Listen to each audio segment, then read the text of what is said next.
তোমাদের জন্য আজ নিয়ে আসলাম ফ্রি জিপসাম কোর্স পার্ট 3। তোমরা যারা আগের 2 পার্ট দেখোনি তারা অবশ্যই আমার পেজে যেয়ে আগের 2 পার্ট দেখে আসতে পারো। তো আজকে আসলে আমি তোমাদের দেখাবো কিভাবে জিপসাম পাউডার মিক্সিং ভালো হলেও, এমনকি জিপসাম পাউডারটা ভালো হলেও অনেক সময় দেখা যায় আমাদের প্রোডাক্টে বাবলের কারণে ছোট ছোট ছিদ্র হয়ে গেছে। তো আমরা সেই ছিদ্রটাকে কিভাবে ঠিক করব। তো প্রথমে সামান্য একটু জিপসাম পাউডার নিতে হবে আর তার ভিতরে সামান্য একটু পানি নিতে হবে। তারপরে স্মুথ একটা পেস্ট বানাতে হবে। তারপরে ঠিক এরকম একটা সরু মাথাওয়ালা একটা ব্রাশ নিয়ে নিতে হবে, যেটা দিয়ে আমরা আঁকাআঁকি করে থাকি। এরপর ব্রাশটিকে নিয়ে যেখানে ট্রের যেই অংশে বাবল দেখা দিয়েছিল আর কি, ছোট ছোট যেই ছিদ্রগুলো সেগুলো ঠিক করতে নিলাম।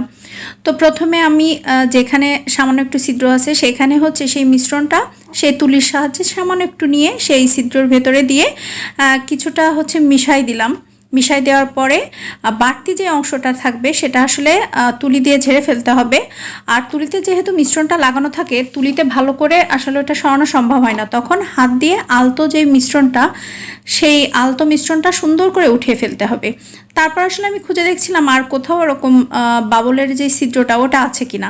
তো দেখলাম না, ওরকম কোথাও নেই, সামান্য একটা জায়গায় দেখা যাচ্ছে। তো আমি তারপরে ওই জায়গাটাতেও একইভাবে মিশ্রণটা নিয়ে ব্রাশের সাথে লাগিয়ে হাত দিয়ে আবার একটু ঝেড়ে ফেললাম। এরপর রেডি হয়ে গেল এই যে একদম আমাদের সেই পারফেক্ট এটা দেখে বোঝারই উপায় নেই যে কিছুক্ষণ আগেও এখানে ছোট্ট ছোট্ট 2টা বাবলের ছিদ্র ছিল। যাই হোক, তোমরা এভাবেই করো আর আমার পেজটার সাথে থেকো আর অনেক অনেক ভালো থেকো।